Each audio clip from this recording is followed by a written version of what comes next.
Hey guys, I'm Alex Chicle Gum. Welcome to another Pokemon Go video. Today we're ranking every Pokemon Go event from the month of February from worst to best. We have played all these events, whether they were on or off camera, and we have some opinions and we have decided what those rankings are. We did it based on bonuses, features, participation, positive and negative feedback. We're also considering some monetization content. We also have some like add-ons or some glitches that kind of made a huge effect on the impression of the event. So there's a lot of things to consider when we are ranking these events. And most importantly, it's based on my opinion. But let us know your opinions in the comments below. Which Pokemon Go event did you enjoy in February? And which one did you not enjoy? So we're gonna start off with number 9, which is the worst because there were 9 events in February. And let's get started. Starting at number 9, which is the worst event of the month of February 2026, is gonna be the Enamorous Therian Form Raid Day. If it's called Enamorous Therian Form Raid Day, don't you think it should just only be Enamorous Therian Form in raids? Why would we have like 90% of them filled with Furfrou, considering that Go Tour was gonna be around the corner? Like, I got 5 shiny Furfrou during Go Tour, so there was no reason that we needed to have a lot of Furfrou in raids on Valentine's Day. Oh, and Love Disc, don't get me started with Love Disc.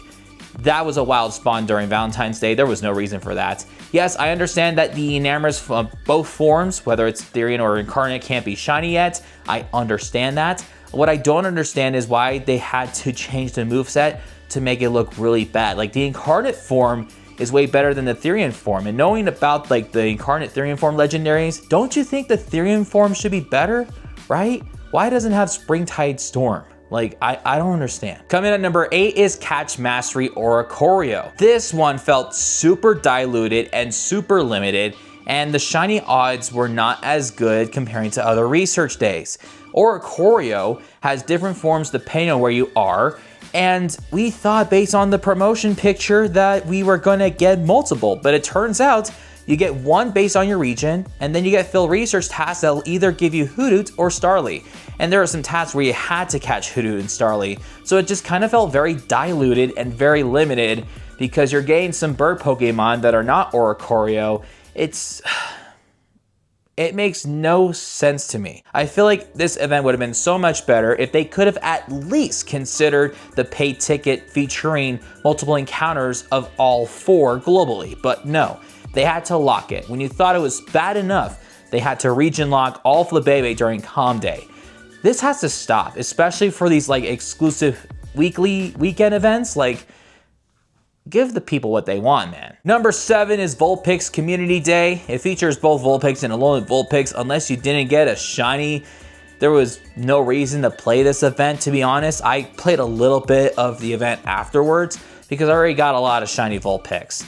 And then I just evolved my best ones to get the exclusive moves, which I highly doubt is gonna have a big difference in PvP, so there was no reason to participate. Number 6 is Gigantamax Meowth Max Battle Day. Now, the reason why I ranked it low is because I arguably believe that disregard the fact that it's a 6-star max battle, Meowth is weak. Meowth doesn't fully evolve if it's a Gigantamax. So why couldn't it just be like an easier boss?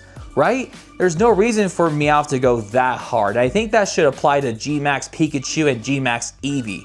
Like, maybe like 5 to 10 trainers, like that would be decent, right? Like, I don't understand. They should just make it an easy boss to take down. Coming at number 5 is Global Kalos Tour. I will admit, I thought the shiny odds were way better than last year because, like I always say, it is all about the shinies. And man, if I had 25 last year during Global Unova Tour and I got like 50 plus this year during Kalos Tour Global, something's right. And I think it's because we had the pay ticket.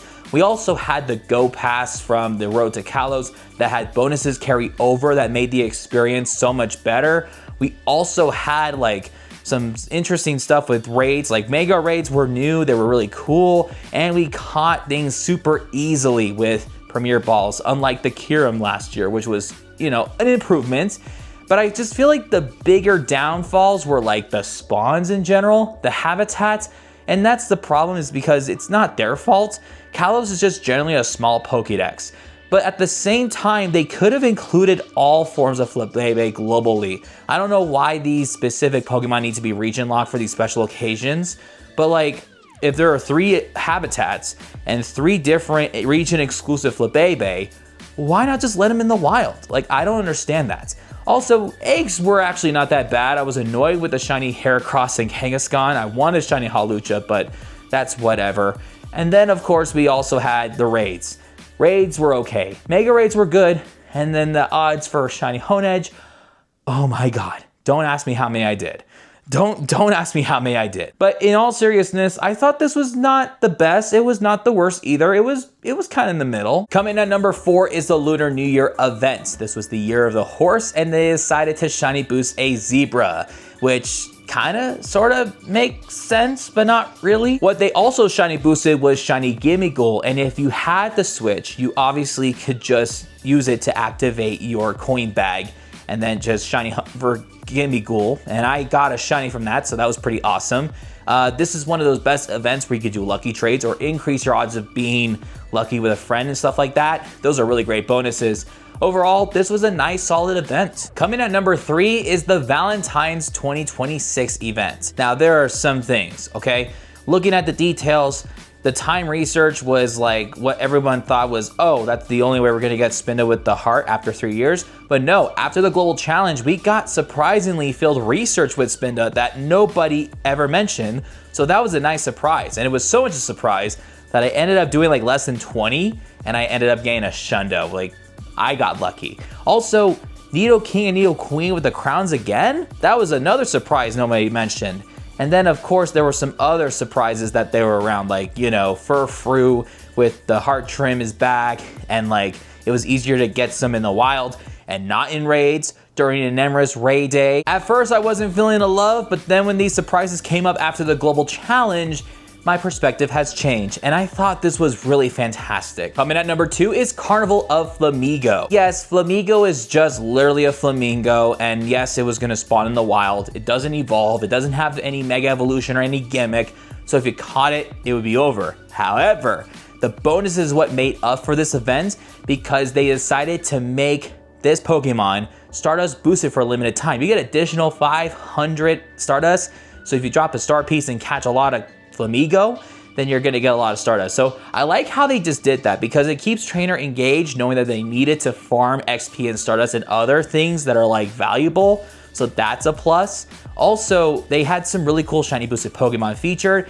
and some other stuff that I thought was pretty cool. So this was a really good event. And finally, this is the #1 event of the month of February because of the mass amount of participation, even more participation than Global Kalos Tour. It was the Road to Kalos. And I think the #1 reason is because of the bonuses from the Go Pass, whether you got it for free or the deluxe, because the bonuses, ooh, brother, these bonuses were really good.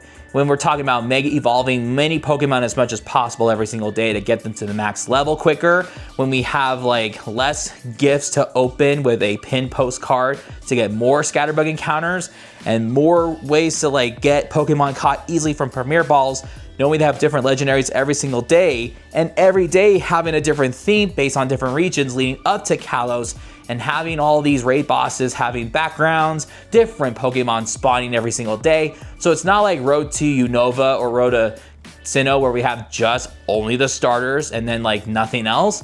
We were given variety every single day, and I think this is great. Yes, it could have been more expensive than Global Kalos Tour, but I think it was worth it, right? Because there's some exclusive stuff. It was just a way to get trainers hyped up and everything. It was a great event in my opinion. And ladies and gentlemen, that is going to wrap up today's video. We are gonna rank every Pokemon Go event in March at the end of the month. So then that way we can determine which events were good and bad. And yeah, I can't wait to see what more stuff they have to offer for the upcoming season that we're at right now, which is Mary's in Motion. Anyway, thank you so much for watching. We will see you guys next time. Peace out.